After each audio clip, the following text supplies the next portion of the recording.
I'm really excited about this podcast. I have been having a lot of fun.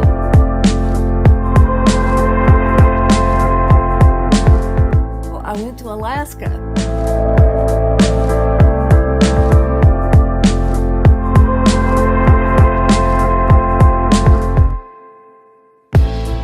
Hello and welcome back to the Knitting Artisan Podcast. I'm Cindy, and this is my podcast where I share my makes and works in progress, some of the yarns I purchase, a few of my tips, and anything else fun I might be getting into. I can be found on Instagram, Facebook, and Ravelry as Knitting Artisan, so feel free to look me up there as well. I got to go on an impromptu short vacation. I haven't had one in 14 years, so it was long overdue. So, as you can see from the title, I went to Alaska. So I got to check out Anchorage and some of the surrounding areas, and so I have some footage from Alaska. I'm so excited to show you. So I've got some peppy music with this one, so if it's a little too early in the morning or you're wearing headphones, just know the music is a little peppy. You might want to move a little bit while you're listening to it, but without further ado, check out some of the stuff that I got to see in Alaska.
Wasn't that so much fun?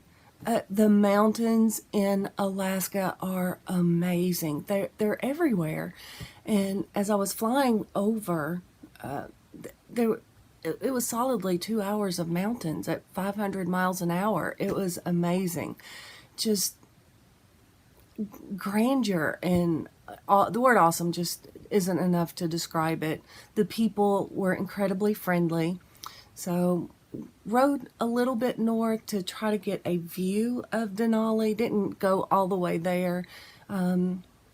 spent time in Wasilla and Anchorage, checked out Girdwood one day, which is a skiing community. Didn't go skiing, but that was lovely. Ate at a restaurant there, and then went further south, went through Cooper Landing and ate at a really cool place. And you saw some pictures of the lodge restaurant there at Gwin's Roadhouse. Gwin's Lodge is what it's called there. And then kept going further south down into Soldotna, and then from there just a little ways over down to Kenai and the Kenai Beach. So it was loads of fun to get away.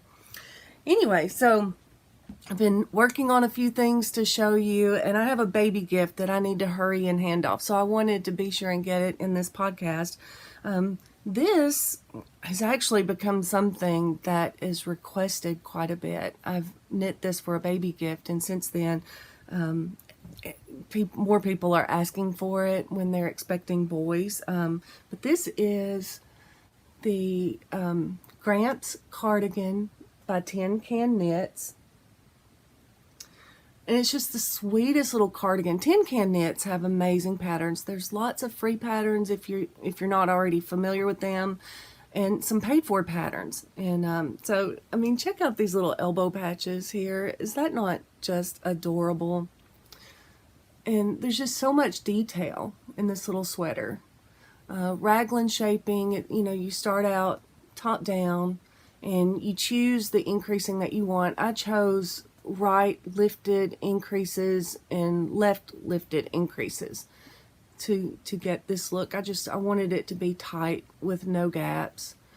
And you'll notice this is something that I think, a detail that I think finishes this little sweater off nicely. I ordered these garment labels from Grain Deep, and they laser engrave, I think faux leather is what this is. Tags. She's out of Canada, so it takes a little while to get them, but it's well worth it. And then not only that, let me undo the buttons here. I also ordered some care labels from Grain Deep. So from the inside sweater here, when you open it up behind the pocket, I put a little garment label tag there, and I just think that finishes it off so nicely. Something I did is I did do a few little stitches around the buttonholes to just make that a little neater and a little more obvious where the buttonholes are. And I'll show you some of my garment labels that I ordered. So that's the one with my logo. This is one of my garment labels that I have. I also have one that's, hand wash and lay flat to dry. And this is one for when I knit hats, and put it on the edge. This is what the back looks like. Now it's kind of thin. And for my hats, I actually wanted something that's a little bit thicker. So I found another small business on Etsy, and this is from Idaho Tailor Made. I think I prefer these for my hats. The only thing, I thought she would reverse that image so that no matter which way I put it, that it would be right on the hat. As with this, I have to be really careful that I put it with my Knitting Artisan logo right side up on the outside, but it's nice and thick. I really, really like that a lot.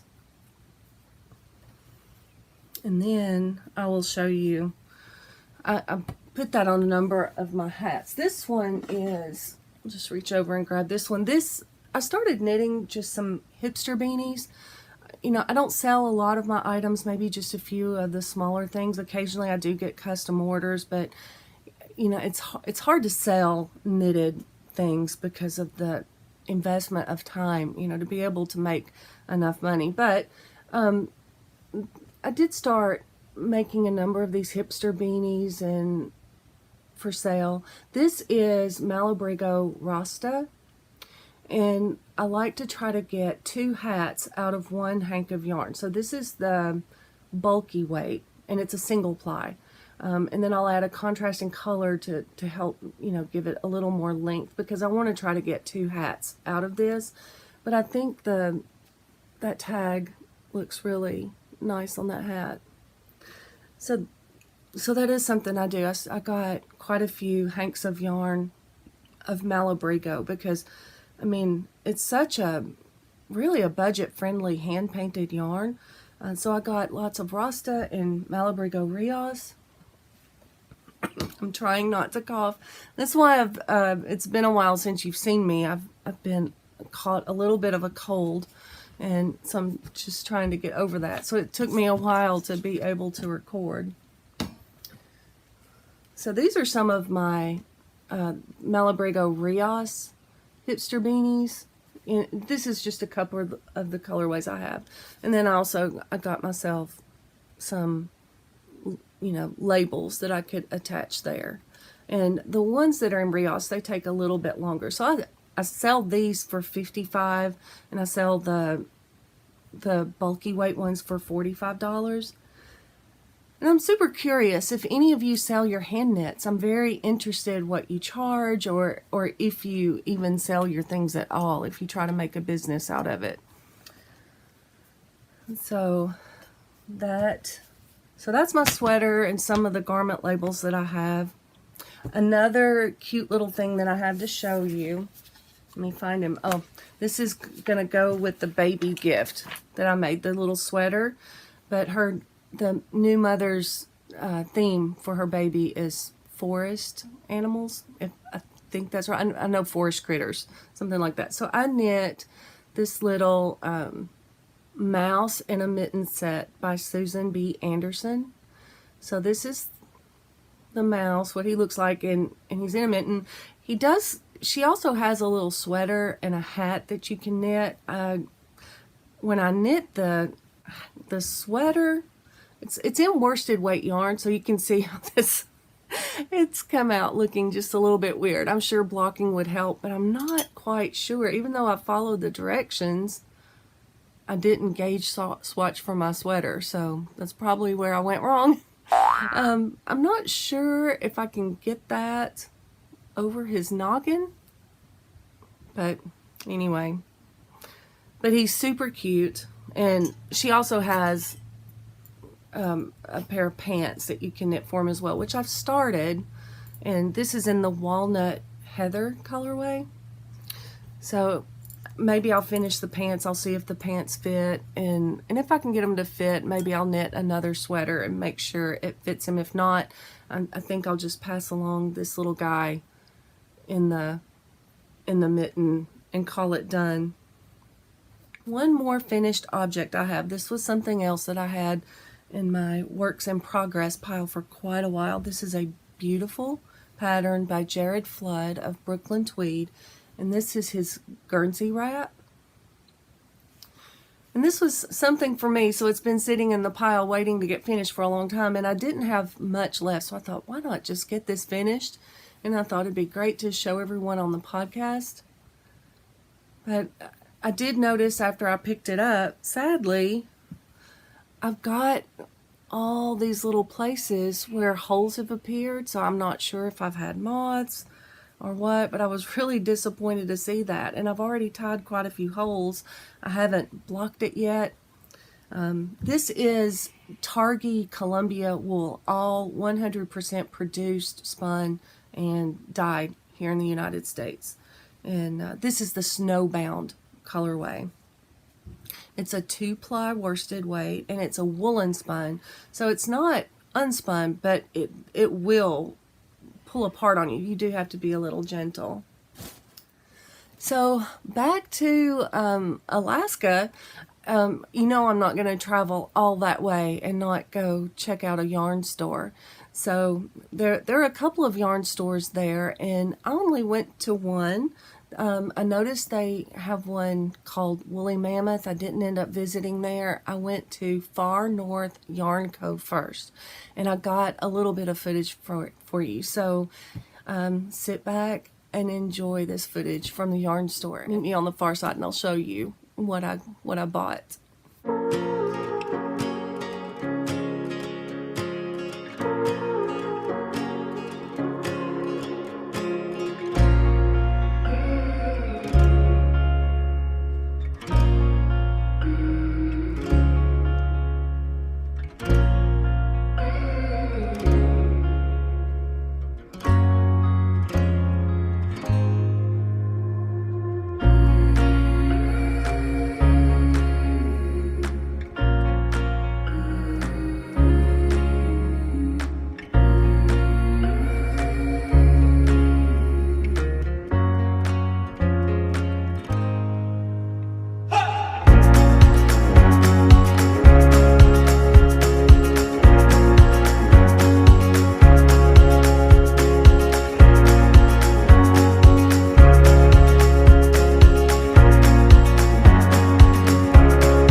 Wasn't that so fun?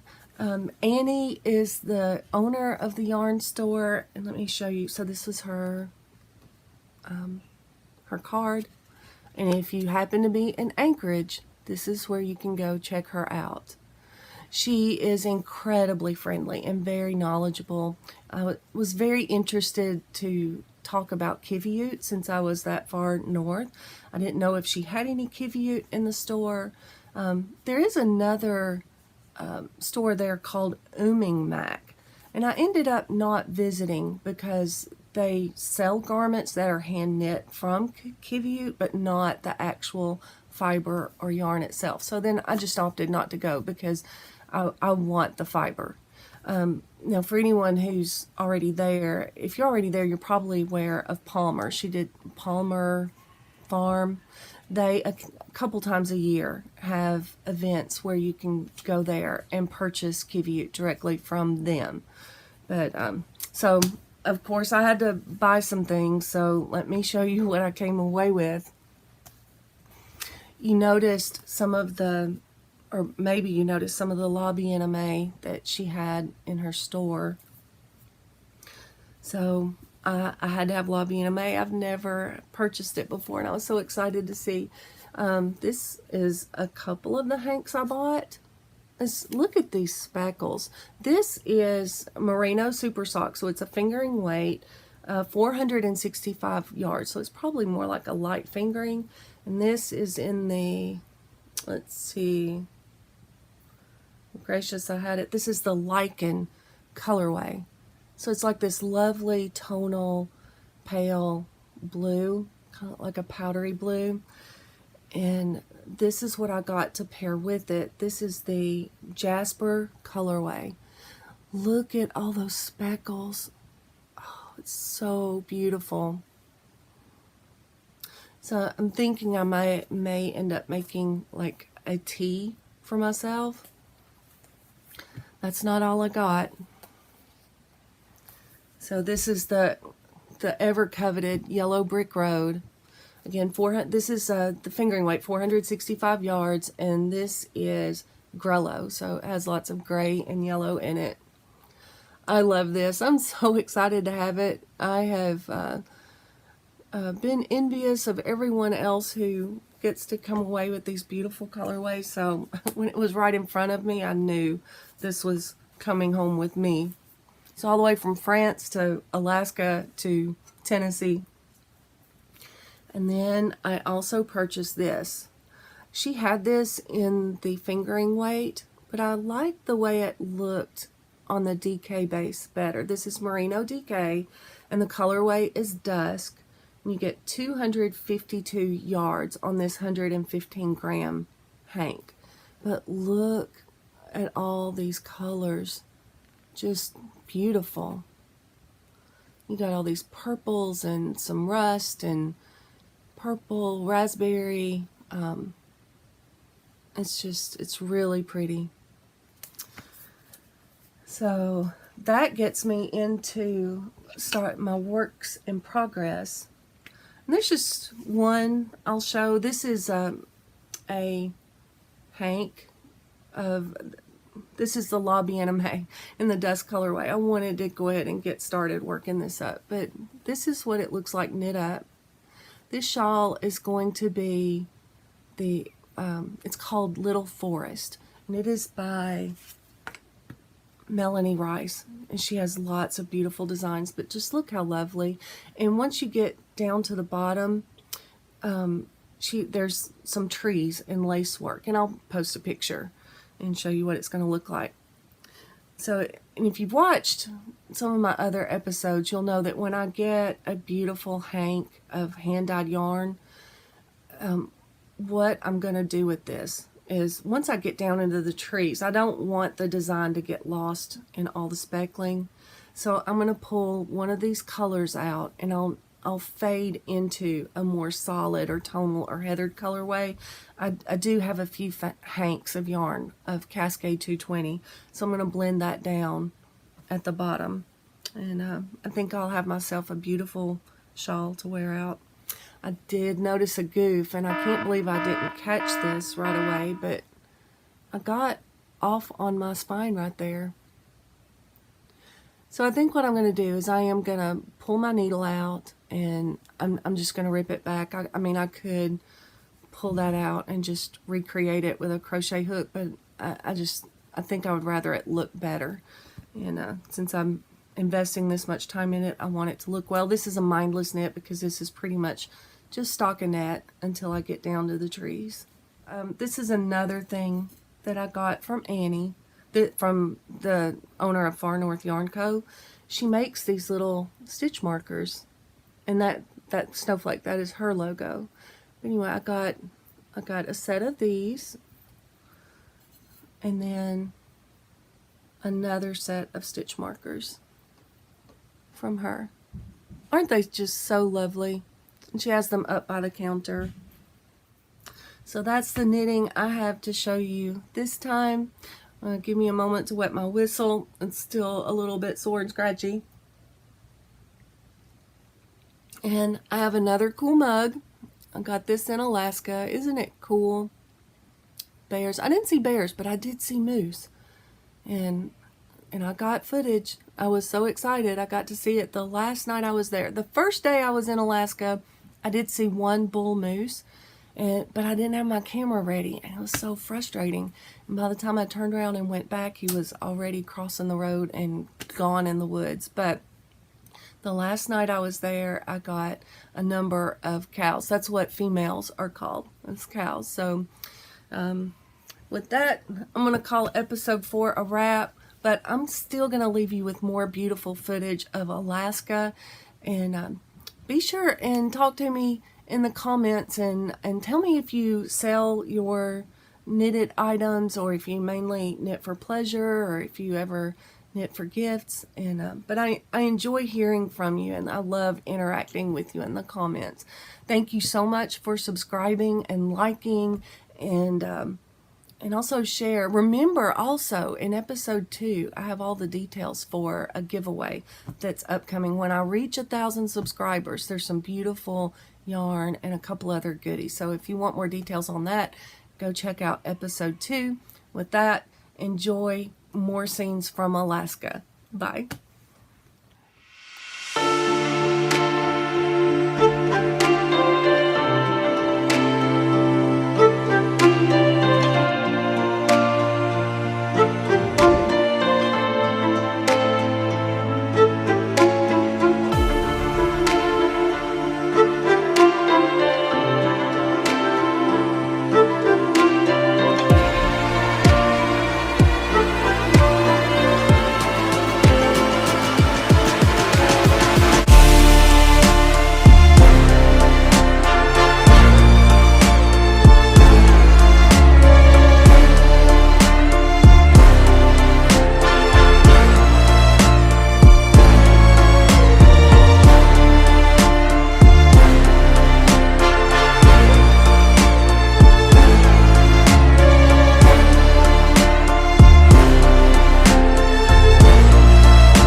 hope you enjoyed some of these scenes from Alaska.